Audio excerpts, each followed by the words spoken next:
We've got big breaking news coming in from Russia. Prime Minister Modi, remember, is currently in Moscow and is meeting with President Putin. And the big news that's coming in is that 6 more nuclear power units will be, in fact, given to India by Russia. The Russian State Atomic Energy Agency has confirmed this, which is Rosatom. They've said that they are in discussions with Delhi to construct the 6 high-power nuclear units as a part of a new project, as well as developing low-power nuclear power plants in India.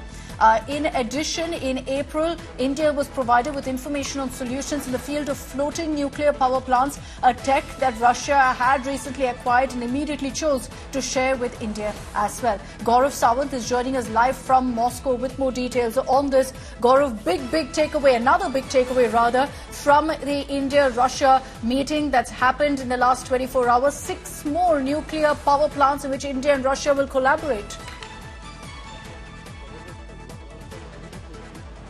So there is forward movement on nuclear energy. India has been looking at nuclear energy in a big way. Remember, Russia already has the Kudankulan nuclear power plant in which 2 are operational, 2 more are in advanced stage of operationalization. I want to just give you an idea of what has been told.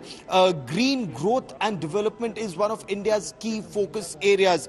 2 units of 1,000 megawatts each of the Kudankulan nuclear power plant are already in operation. These are based on Russian technology. 2 more are in advanced stage of construction. And this is where India is actually seeking at this stage to secure long-term supplies that the 2 upcoming nuclear power plants are able to perform, without any hindrance of getting nuclear energy.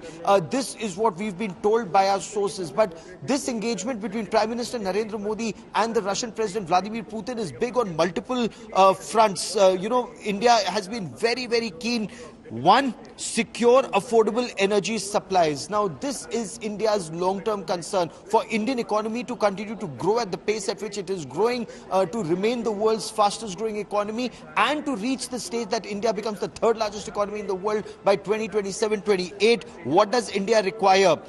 To keep inflation down, to ensure price rise is kept under check, and Russia is an important partner to meet India's energy needs. So last year, more than 80 million metric tons of crude was imported from Russia. How does this help India? 1, India does not need to buy expensive oil from West Asia. 2, West Asia prices remain in check. And 3, India is then able to refine that crude and further export it to other countries. So it's a win-win for Russia and a win-win for India. But India needs assurance of a credible supply chain and assurance on prices. That is something that India is seeking.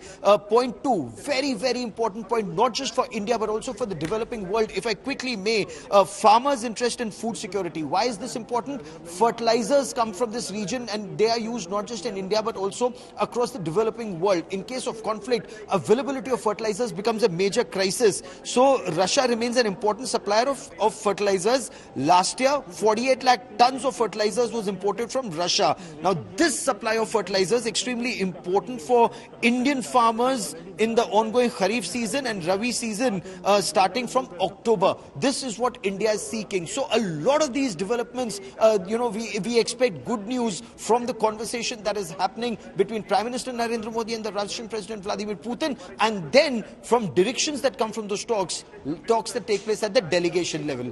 And we're seeing pictures right now. Gaurav, just stay with us. These are pictures from the Rosatom Pavilion where Prime Minister Modi was accompanied by President Putin, and he was taking him through, in fact, the entire center, showing him some of the technology that they've come up with. There were detailed explanations on exactly what kind of tech and how it benefits really Russia. You see that image of Prime Minister Modi also patting the Russian president's shoulder there as they're discussing key features that they've come up with.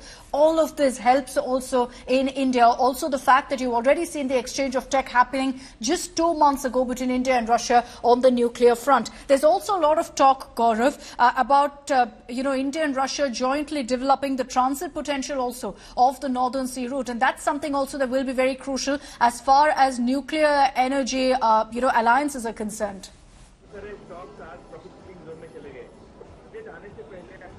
You're absolutely right. A key area. So the images that you're just describing at the exhibition, the Prime Minister of India and the President of Russia are at that exhibition, and this is one area where India and Russia have been cooperating for quite some time, and that cooperation has held India in good stead. How do you take this forward? You also have the Prime Minister and the President who will be interacting with a group of Indian students and a group of Russian students. They'll be talking about nuclear energy cooperation between India and Russia. One, how do you take this forward that it remains a win-win for both, remains affordable for both, and also connectivity is an area where Prime Minister Narendra Modi has laid emphasis on. The Chennai-Vladivostok corridor is something where ports along India's east coast will be connected to the Russian Far East. And how does this help? This helps in, one, energy requirements of India, and how does it help Russia? A lot of fruits, vegetables, other equipment from and equipment from India can be transported to Russian Far East. Automobiles is a sector where cooperation is being talked about and sought. Automobile spare parts is an area where cooperation is being sought. So there are multiple newer areas of cooperation that are being explored between India and Russia. Traditional cooperation has been extremely strong. You heard Prime Minister Narendra Modi say that this is one relationship which has remained very, very strong. Russia has stood with India through thick and thin. Roos hamara sukh dukh ka sathi hai is what Prime Minister Narendra Modi said. He talked about the cooperation between two countries that have been mutually beneficial.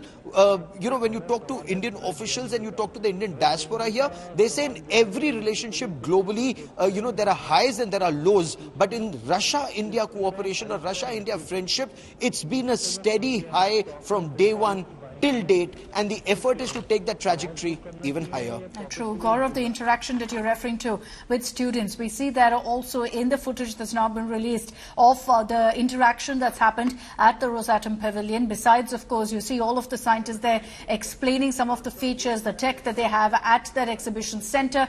There are also images of Prime Minister Modi and President Putin there with several young students also.